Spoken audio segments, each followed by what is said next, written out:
Good day mga master. So nag-request yung isang follower ko kung paano daw gumagana tong in1 at saka in2 na to ng safety relay. So ngayon nagkakaroon ako ng oras dahil nga may ginagawa ako dito sa safety door namin. So sakto mga master. So itong tutorial na to master ay tungkol lang to sa safety relay. Kumbaga hindi ko muna i-connect to dito sa safety door. So sa susunod na video i-connect ko na siya dito sa safety door. So step by step tayo mga master. Ayun mga master, may supply to na E1. So E1 ibig sabihin positive. Kung makita nyo X3, so nandito yung X3 sa baba, kaya ito yung positive. Tapos yung E2 naman master ay X4, so nandito yung X4 sa baba, so ito yung negative, itong wire na to.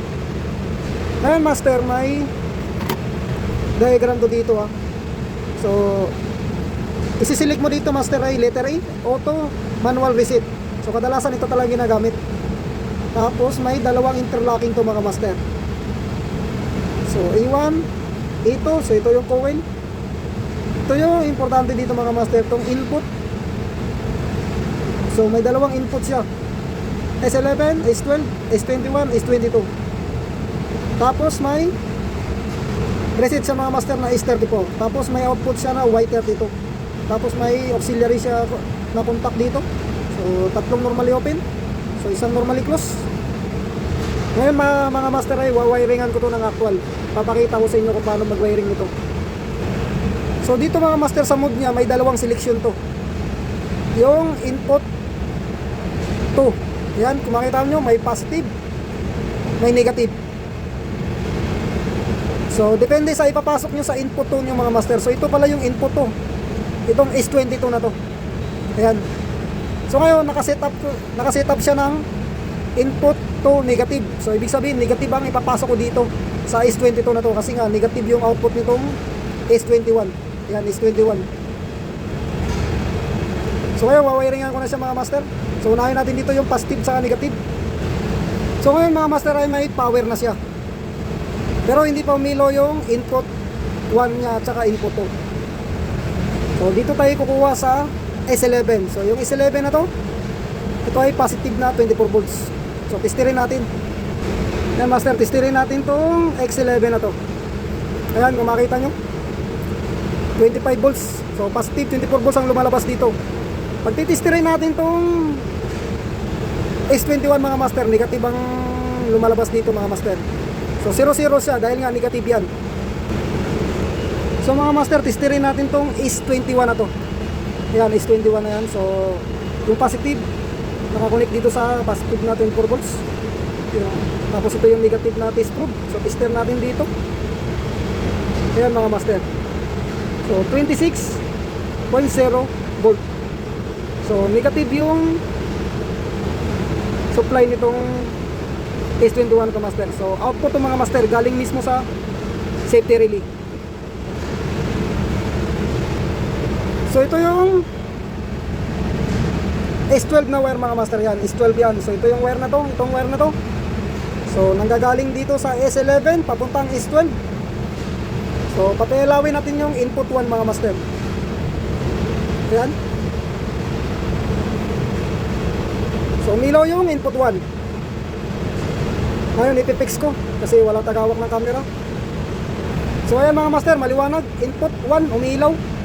So kung titingnan mo yung wiring, so galing sa S11 papuntang S12 mga master. Ngayon susunod natin ay yung S21 to S22. So yung input 2 na to.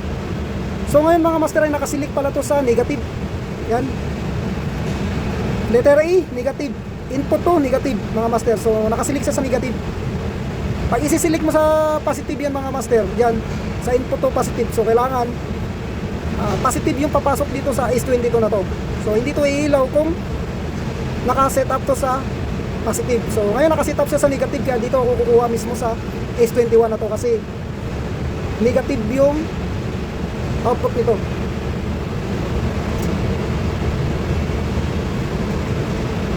So ito yung wire na to mga master, ito yung papuntang S22. Ayan. Ayan yung S22. So lagay natin dito sa S21. umilaw yung into mga master. So ayan mga master, umilaw yung into. So napailaw na natin yung in 1 at saka in 2 mga master. So wala tong safety door ha. So safety relay lang to. Ngayon, paano natin to magkakaroon ng output? So paano gagana yung mga auxiliary contact nito? Yung 13, 14, 23 at saka 24. Saka itong Y32 na to, kung paano to magkaroon ng 24 volts. So ngayon mga master, titestirin muna natin itong Y32 na to. So importante ito, madalas ginagamit ito sa PLC. Ito mga master oh. So tulad na lang nito mga master oh, Y32 papuntang PLC to. Ayan yung electrical diagram na to, pinos. So S12, saka ito yung S12, so ito yung S22 mga master. So ngayon mga master, titestirin natin tong Y32. Ayan, Y32 na yan. So sigurado walang output to mga master. Ayan, wala siyang output dahil nga kailangan mo siyang i-reset para magkakaroon ng output. So ilaw dapat yung output. Kung hindi inilaw yung output na to, hindi magko-contact yung auxiliary contact sa loob nito. So may relay itong mga master sa loob. Ito mga master, may ginagawa akong reset button na to. So in actual talaga, ganito talang sistema niyan. Normally open pala to mga master. Yan, normally open yan. So yung isa niyan ay, yung isang wire na to ay papunta dito sa S34 na yan mga master. Yan yung reset, itong wire na to, yung wiring ko. Tapos sa ibang safety relay mga master, may S33 yan. So dun dapat manggagaling yung positive na 24 volts. So itong relay na to ay wala tong S33. Kaya manggagaling yung isang wire na to sa positive na 24 volts. So dito mga master, yan yung wire na yan. So ngayon mga master, pag pipindutin ko to, so dapat iilaw yung out na yan. Kasi nga may interlock na yung input 1 mo at saka input 2. Ngayon pipindutin ko siya. Ayan mga master, kung makita nyo, umilaw yung out. Dahil nga kailangan mo siyang i-reset. Yan, umilaw yung reset oh. Pag pipindutin mo yung reset oh. So ganun lang mga master yung sequence nitong safety relay na to, kung paano mo pagaganahin yung in 1, in 2 saka output na indicator light. Ngayon titestirin natin tong Y32 na to. Kanina wala tong output na 24 volts. Ngayon master, testirin natin tong Y32 na to. Ayan, makita nyo master, may 24.4 volts na siya. So kanina wala. So pag hindi umilaw yung out na to, hindi to magkakaroon ng output signal tong Y32 na to. So kailangan umilaw yung out mo na yan, yung output na yan. So ganun lang mga master. So sana magkaroon kayo ng idea at matuto kayo kung paano mag-troubleshoot ng safety relay. So kahit anong safety relay mga master, so parehas lang yan.